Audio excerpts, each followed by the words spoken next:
Para crear nuestro controlador de tareas vamos a crear otra carpeta que se llama Controllers.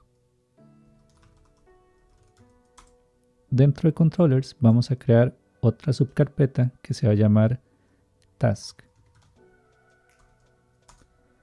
Y dentro de Task vamos a crear un archivo que se va a llamar task.controller.ts. En este archivo vamos a exportar una clase y se va a llamar taskController. Dentro de esta clase vamos a definir nuestro evento para crear una tarea.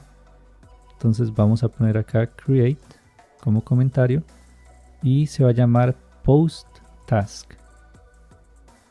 Este va a tener una definición de una función que cumple con un request handler, o sea, un manejador de solicitudes, y va a ser una función async que cumple con el request handler de Express. Entonces tenemos el parámetro request, tenemos el response, o sea, la solicitud, la respuesta, y next.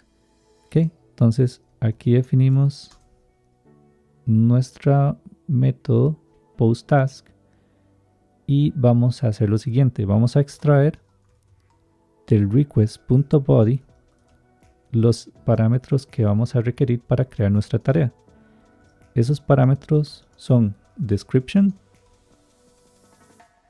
status y due date. Estos son los valores que vamos a almacenar en nuestra base de datos para crear una tarea. Ahora vamos a crear nuestra variable de tipo iTask. Vamos a importar nuestra interfase. Acá la pueden ver. Y esta va a ser igual a task. Recuerden que task es nuestro modelo.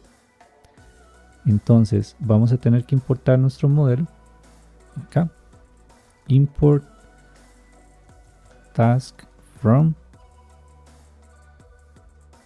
Y como les había comentado, el modelo es quien nos ayuda a comunicarnos con la base de datos. Entonces aquí estamos creando una nueva tarea donde la descripción es esto que le pasamos acá, el cliente que está enviando la solicitud nos está enviando esta información, y esta información nosotros se la vamos a enviar justamente a nuestro modelo para llenar la información.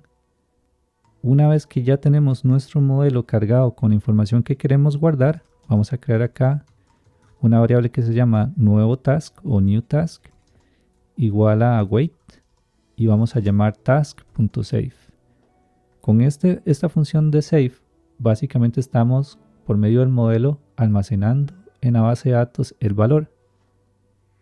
Si el resultado es satisfactorio, vamos a responder con un status 201 que es created, y vamos a contestar también con el nuevo objeto que fue creado en la base de datos, el new task. Entonces esta función no solo guarda en la base de datos, sino que también nos retorna la información de la nueva tarea guardada en la base de datos, y por eso podemos contestarle a nuestro cliente la tarea se creó satisfactoriamente, y además esta es la información adicional.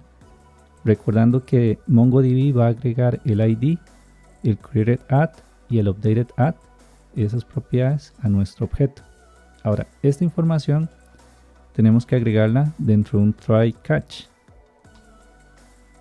porque si hay un eventual error, nosotros debemos de saber cómo manejarlo. En este caso vamos a ponerle acá error y vamos a hacer lo siguiente. Vamos a decirle a next que hubo un error. Más adelante nosotros vamos a hacer el manejo debido de errores, pero de momento podemos dejarlo así. Sin embargo, vamos a ir a crear un nuevo utilitario para los errores. Entonces vamos a ir a utils y vamos a crear acá adentro un archivo que se va a llamar error handler.utils.ts, y justo acá vamos a exportar una función que se va a llamar handleError, la cual vamos a reutilizar en toda la aplicación, y esta va a recibir un error de tipo iError. Esta interfase ahorita la vamos a crear, ¿ok? Y va a retornar un iError, y esta es justamente la función. Entonces vamos a ir a crear nuestra interfase iError. Para eso vamos a ir a nuestra carpeta global, vamos a crear un nuevo archivo que se va a llamar error.interfaces.ts, y acá vamos a exportar una interfase que se va a llamar iError. Esto es para que los endpoints puedan manejar un status code en el error. Entonces actualmente no todos los errores lo soportan, entonces vamos a agregarle esa funcionalidad para saber cuál es el error que vamos a adjuntarle, cuál es el status code del error que queremos adjuntarle cada vez que hay una excepción y entramos al catch. Entonces nuestro property se va a llamar status code, no lo vamos a hacer que sea requerido siempre, y lo que vamos a almacenar acá es un número. Entonces si vamos al error handler, acá vamos a poder importar ahora nuestra interfase y vamos a agregar nuestra lógica. Entonces vamos a hacer una condición: si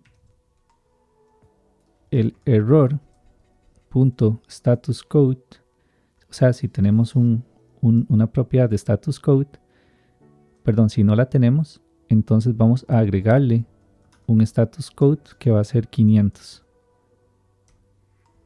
y simplemente retornamos error. Ahora, esta función es la que vamos a utilizar en nuestro controlador para que cuando existe algún tipo de error, antes de notificar a la función next que tuvimos un error, vamos a adjuntarle al error un status code, un property. En este caso, si el código viene acá al catch y el error no tiene una propiedad llamada status code, le asignamos el 500 y le notificamos al next que hubo un error. Con esto nosotros podemos guardar, y esta función vamos a implementarla en nuestra ruta. Actualmente teníamos un placeholder, un callback acá que nada más respondía hola, y lo que vamos a hacer es que vamos a llamar a nuestro controlador. Justo acá debajo del router vamos a crear un task controller y vamos a decirle que es un nuevo task controller.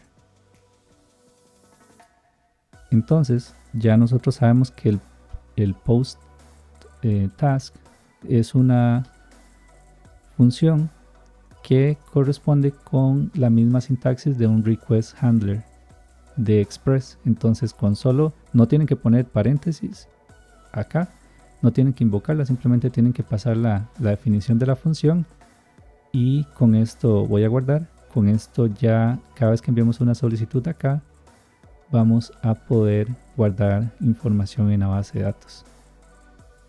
Sin embargo, como pueden ver, estamos suponiendo de que el usuario o la interfase que está haciendo la solicitud está enviando la información necesaria, pero este no siempre es el caso. Entonces es necesario que agreguemos una capa de seguridad para verificar que los datos que se están enviando son del tipo de dato correcto, y además de esos son los valores requeridos.